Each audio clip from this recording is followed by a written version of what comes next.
QJ Motor sbarca in Italia con 22 modelli, dalle scooter alle custom, passando per le roadster e le adventure. Naturalmente ci sono anche le naked e l'ammirale della gamma è la SRK 700. Il motore è lo stesso che abbiamo visto già sulla SRT 700 e 700X, quindi un bicilindrico parallelo da 698 cm3. In questa versione, che sostanzialmente è identica ma con piccoli aggiustamenti di messa a punto, abbiamo 73 cavalli di potenza massima e 67 Nm di coppia massima.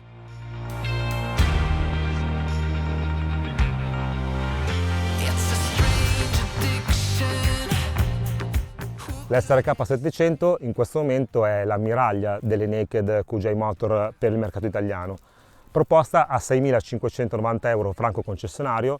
È una moto che si pone nella fascia più alta delle moto economiche, senza però avvicinarsi ai prezzi di prodotti giapponesi entry level. La ciclistica prevede una struttura superiore a traliccio in tubi di acciaio, quasi del tutto coperta dalle sovrastrutture in materiale plastico e completata nella zona anteriore da un elemento a cui è fissato il motore bicilindrico.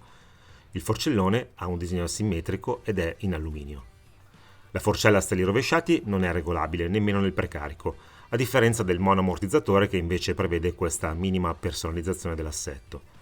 L'impianto frenante vede la presenza di pinze radiali anteriori marchiate QJ Motor che agiscono su una coppia di dischi di 320 mm di diametro, mentre dietro c'è un disco singolo di 240 mm.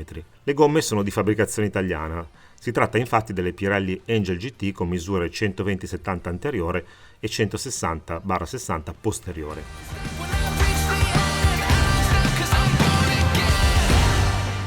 La sella, caratteristica comune un po' a tutte le QJ Motor importate in Italia, è abbastanza bassa, quindi parliamo in questo caso di 790 mm da terra, e questo con le pedane invece a un'altezza normale comprime un po' lo spazio per le gambe, quindi anche con un'altezza media ci si trova abbastanza compressi. Più indovinata la forma del manubrio, che appare correttamente conformato e all'altezza giusta per non affaticare le spalle e garantire una moderata inclinazione del busto, proprio come si conviene con una vocazione per nulla estrema di questa naked. La strumentazione e i blocchetti elettrici sono molto basici, in particolare la prima che è incentrata su un pannello LCD da 5 pollici che non permette nulla se non la visualizzazione delle poche informazioni standard. Del resto la QJ Motor SRK 700 non dispone di alcuna dotazione elettronica a parte l'ABS obbligatorio. Non c'è la mappa motore, non c'è il controllo di trazione. Il carattere del motore è ordinario, decisamente privo di acuti, con un occhio più alla distribuzione della coppia che alle prestazioni, relativamente modeste ma in linea con la tipologia entry level della SRK 700.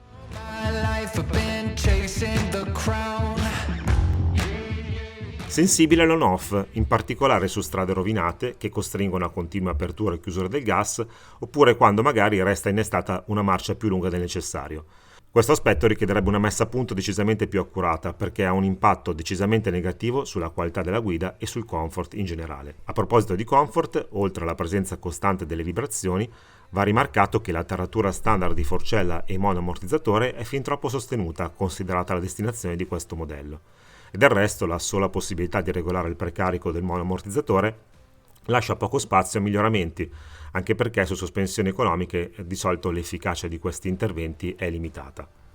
Abbastanza bene la frenata, che è efficace all'avantreno con una discreta modulabilità associata a una potenza più che adeguata alle prestazioni. Distanze di leve freno e frizione sono regolabili e questo sicuramente è un aspetto positivo. La leva del cambio invece è parecchio alta e costringe a un movimento innaturale della caviglia, che soprattutto nei primi chilometri richiede un certo adattamento.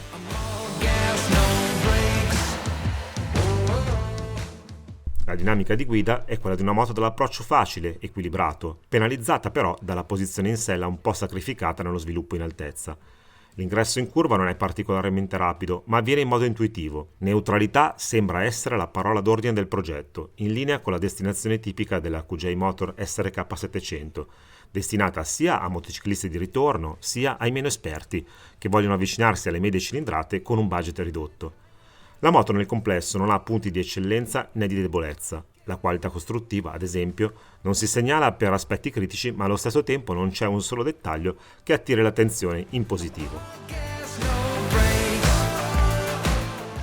Al termine della prova, dopo una cinquantina di chilometri sulle colline qui del Pavese, tra l'altro con condizioni dell'asfalto abbastanza varie, spesso tanti dislivelli, stamattina era anche bagnato, la conclusione che possiamo trarre come primo approccio con l'SRK 700 è che sicuramente le sospensioni meriterebbero un assetto leggermente più curato, sono abbastanza rigide e secche nella risposta.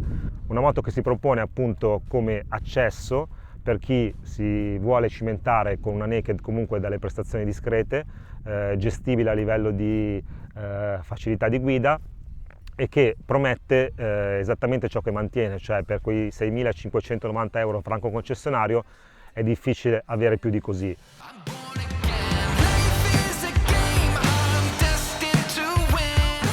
Paradossalmente la SRK 550, che costa meno, infatti è in listino a 5.850 euro, e ha prestazioni inferiori con i suoi 56 cavalli di potenza massima, può contare su una personalità estetica ben più definita, che la fa diventare addirittura originale nella zona del gruppo ottico anteriore. Anche la dotazione è migliore, ci sono 2 mappe motore, normal e sport, anche se non c'è il ride-by-wire, soprattutto c'è il controllo di trazione che è un presidio di sicurezza importante. La strumentazione è molto migliore rispetto a quella dell'SRK 700, infatti dispone di un pannello TFT a colori, permette la connessione Bluetooth e il mirroring dello smartphone. I blocchetti elettrici sono retroilluminati. Significative le differenze anche nella ciclistica perché forcella e monoammortizzatore sono regolabili nel precarico della molla e nel ritorno idraulico, mentre ricordiamo che sulla 700 c'è la sola possibilità di regolare il precarico del mono. Il rischio che la SRK 550 cannibalizzi la SRK 700, scalzandola nelle preferenze dei clienti, è reale, proprio perché il modello di cilindrata inferiore sembra essere una generazione avanti rispetto alla SRK 700. Diteci cosa ne pensate, iscrivetevi al canale e scrivete nei commenti.